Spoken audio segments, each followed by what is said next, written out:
In today's video, we're diving into claims that Kenyon Martin and Rashad McCants were allegedly talking behind Gilbert Arenas' back. What makes this particular claim stand out is where it's reportedly coming from, someone who worked behind the scenes at Gil's Arena, and that alone has people paying a lot closer attention. I also want to show you a clip that just popped up on my Twitter feed because it adds another layer to everything that's been unfolding. Before we get into that, though, I should mention that this video is a reaction to a breakdown from Lowe, who's been covering this story closely and sharing his take on YouTube.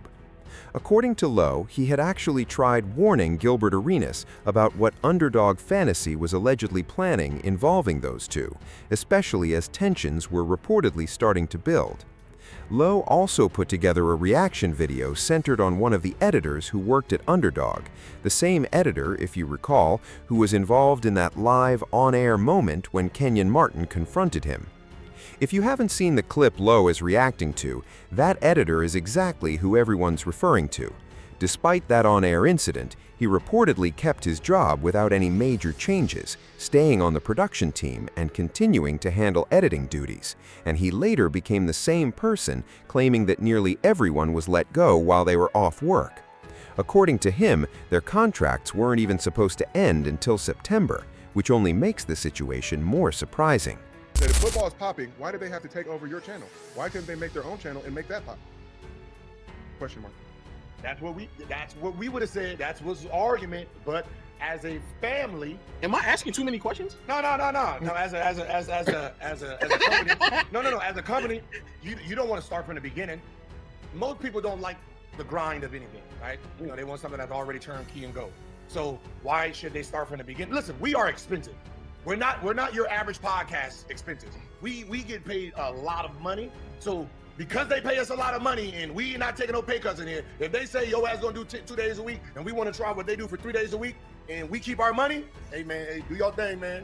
We'll see. Do your thing, man, right? Because at the end of the day, we can say, oh, hell nah, fuck that. And then they start cutting contracts. So if they want to go ahead and try 3 days a week until football season's over with and then re-shake their hand, cool. Everybody still got their jobs. Employment is key. I can tell you this. I can tell you this. With the way our contracts is doing, they could say, hey man, we're gonna let about 6, 7 of y'all go, and turn y'all ass into. Yeah. I'm kind of confused, and again, I feel like I'm asking too many questions, so I'm not. No. You can take over this playback right now, sir. Because if you ask questions, we can answer them. We will not bring these topics up. We ain't no sellouts.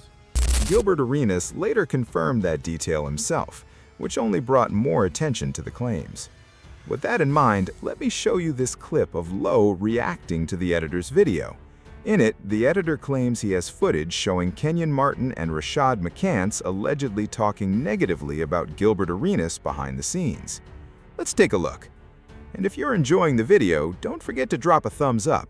It really helps support the channel, and I genuinely appreciate everyone who takes a second to do that. Also, a shout out to Lowe, who put together a solid video covering this whole situation on his channel. I mainly wanted to highlight this part because I noticed a lot of people asking exactly who the person Lowe was reacting to actually is. In about 6 days, I will 100% own Gil's Arenas' name. Same cast of characters or different crew? Well, the other characters are still under contract until September. So we're starting up in August. So unless they just flat out quit, I can't talk to them and I can't recruit them. I can't poach. So, you know, I got to look for a different cast of guys. That's exactly why I wanted to explain all of that right at the start. The person being discussed is the former Underdog editor, the same one Kenyon Martin confronted during that live broadcast. I also want to point out a comment Gilbert Arenas left on that YouTube video. As you can see, Gilbert donated during the stream and said that only he and Josiah actually chose to quit, which definitely caught people's attention. If you remember, I also covered the moment Josiah walked away during the live show in an earlier video. At the time, some people thought I was jumping to conclusions, but I'd been following everything closely from the very beginning. Based on what was being reported about the contracts, everyone else was reportedly still under contract through September, which is one of the reasons Josiah's sudden exit stood out to so many people in the first place. I've been saying this for a while now. It looked like Josiah had simply grown tired of the constant back and forth. Say everything them niggas was saying while you wasn't there, Gil. There was a lot of snickering going on. I recorded some of that shit too, man. I tell you. You know how I am. You know my phone full of shit. God damn it. I kept meaning to wear my goddamn recording glasses. I didn't want to make it too obvious though. Nigga, yo, a nigga running around with the meta glasses on recording niggas is weird. This is interesting though. I wasn't anticipating this. If this nigga says that Kenyon Martin was talking bad about Gil behind his back, after this nigga went on a whole rant trying to embarrass this man about talking behind his back before he even knew him. Shit for you, man. They was talking shit about you, Gil. Wow. Wow. Don't hire none of them motherfuckers, Gil. Whoa. Don't hire none of them motherfuckers. Don't put my face on. Don't hire none of them motherfuckers, Gil. They were talking all type of shit about you, man. Fuck them niggas, man. You see what Kenyon did to me? Don't hire them motherfuckers, man. You see what he did to me on camera? Huh? That shit wasn't cool. You better not hire that nigga. Now chop this shit up. No. Okay, we done. We're done. Because y'all call me academics. So serious. If that Kenyon Martin was talking about Gilbert Arenas after he had put that man on camera and tried to embarrass him, and he did the exact same thing that he did, and he actually knows Gil. This talking about Kenyon before he even knew him. There is absolute, and he said he got footage of them talking crazy. Like I said before, niggas behind the scene got gassed up. They got told certain lies about how they gonna pivot, and now they walking around with their chest poked out, talking crazy on and off camera. That's interesting, fascinating. So fuck it, I guess Kenyon might not be a part of it either. It's tough. That is tough. What a way to go out, man. What a way to go out. Go from the top, tippity toppest, you now get revealed that, oh, well, you don't know what you're doing. Whole thing is crashing and burning. And when it's time to pivot, you can't even do it because these niggas are so in the negative, they can't even pay some of the people behind the scenes. From the outside, it looked like he was ready to move past each topic. But instead, the same argument would often drag on for 10 or 15 minutes, slowing everything down rather than moving it forward. That's part of why this latest claim has drawn so much attention. When someone who worked behind the scenes says they have footage nobody's seen before, people are naturally going to take notice. At the same time, it's worth remembering these are still just claims until any footage is actually shown and the full context can be reviewed. What's clear is that fans have spent the past few months trying to piece together every moment, comparing live shows, interviews, social media posts, and comments to figure out what might have really been going on behind the curtain. That's a big part of why this story keeps gaining traction every time a new clip or statement comes out. If the footage does eventually surface, plenty of people will be studying it closely, looking at exactly what was said, who was involved, and whether it lines up with what's already been claimed. Until then, most of the conversation is being driven by reaction and speculation, which is why it's worth holding off on any firm conclusions until there's more to go on. Part of what's fueling this is the history between the people involved.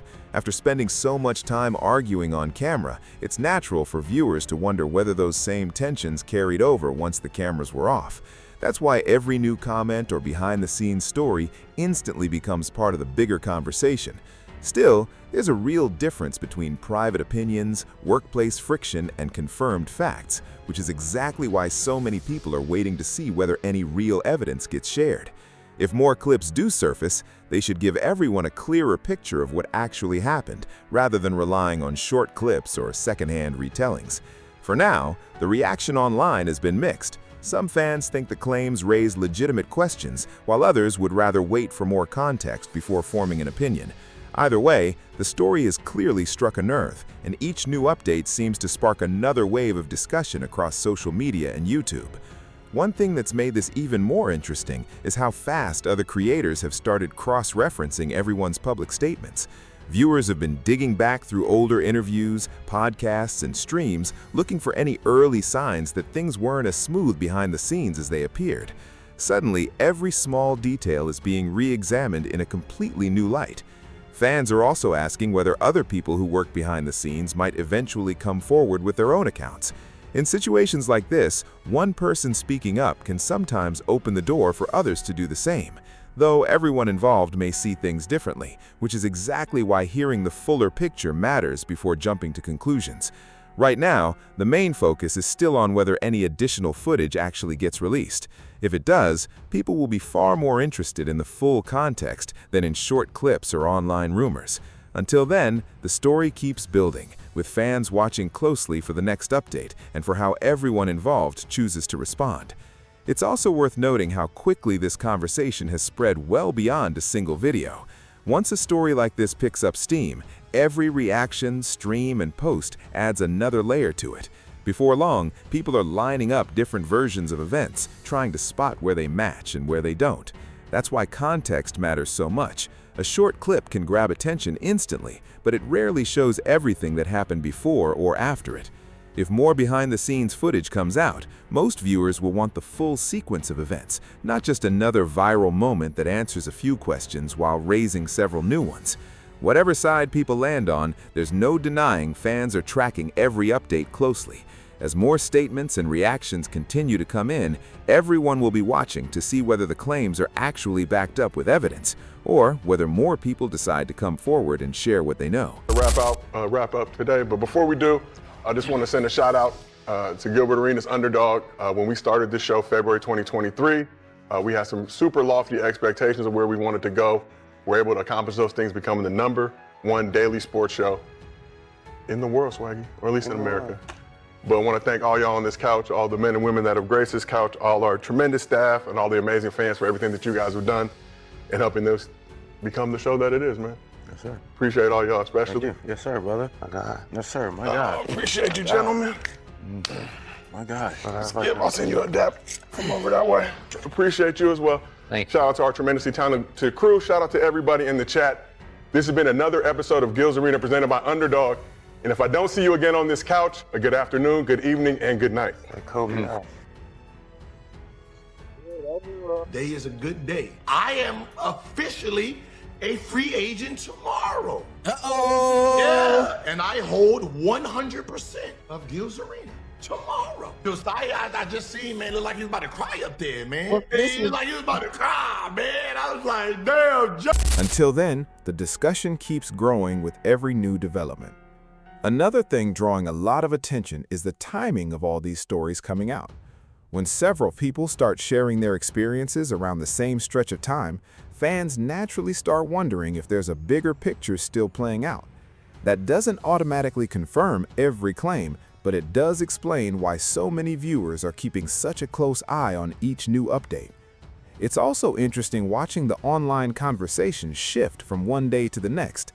A single new clip or comment can completely change what everyone's talking about, sending people back to rewatch older videos and line them up against the latest information. That's become a big part of how this story has kept building momentum across YouTube and social media.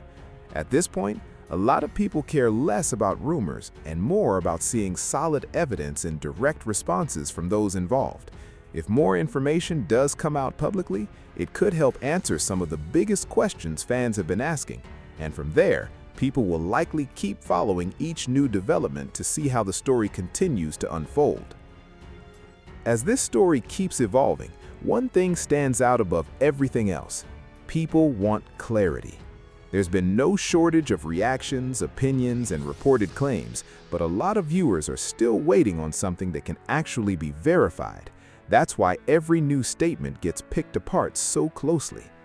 Another interesting wrinkle here is how differently people remember the same events. One person's version of a moment can look completely different from someone else's who was also there, which is exactly why context and supporting evidence carry so much weight. Rather than fixating on isolated clips, a lot of fans are hoping for a fuller picture of what was actually happening behind the scenes. For now, the conversation shows no signs of slowing down. Whether it's former staff members, creators covering the story, or fans discussing the latest updates, everyone seems to be waiting for the next major development. If more footage or first-hand accounts do come out, they could add real context and help people understand how this whole situation actually played out. Something else worth noting is how every new update seems to raise more questions than it answers. One statement sparks another reaction, another clip starts circulating, and before long, the conversation has grown even bigger than before. That's why so many viewers have been following this story across multiple sources instead of sticking to just one. It also makes sense why fans are looking for consistency. Whenever different people describe the same situation, viewers naturally compare the accounts to see what lines up and what doesn't. If future interviews or behind-the-scenes material do surface, they'll likely be examined for the context they add, not just for their most dramatic moments. At this stage, the biggest takeaway is that this story is still very much unfolding. More reactions could come out, more people may choose to speak publicly, and new information could reshape how the whole situation is understood. Until then, a lot of fans are choosing to watch things carefully, compare what's being reported, and hold off on any final judgment until the picture is more complete.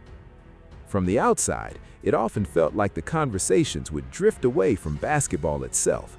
Instead of breaking down games, teams, or player performances, the focus would sometimes shift toward personal disagreements or drawn-out back-and-forth exchanges. There were moments where Rashad McCants seemed to be needling someone, or Kenyon Martin looked visibly frustrated by a particular point, and those moments could end up dominating a big chunk of the show. If that was happening regularly, it's easy to see why keeping things on track would get difficult. As moderator, Josiah's job was to steer the conversation from one topic to the next, but that's no small task when the same argument keeps resurfacing. From a viewer's standpoint, it sometimes felt like the show lingered on the same point longer than it needed to, instead of moving on to fresh basketball topics. With that said, I'd love to hear what you think. Do you believe there's more to this story, or do you think people are reading too much into it? Let me know in the comments below. If you enjoyed this video, don't forget to like, subscribe, and share it with someone who follows basketball news.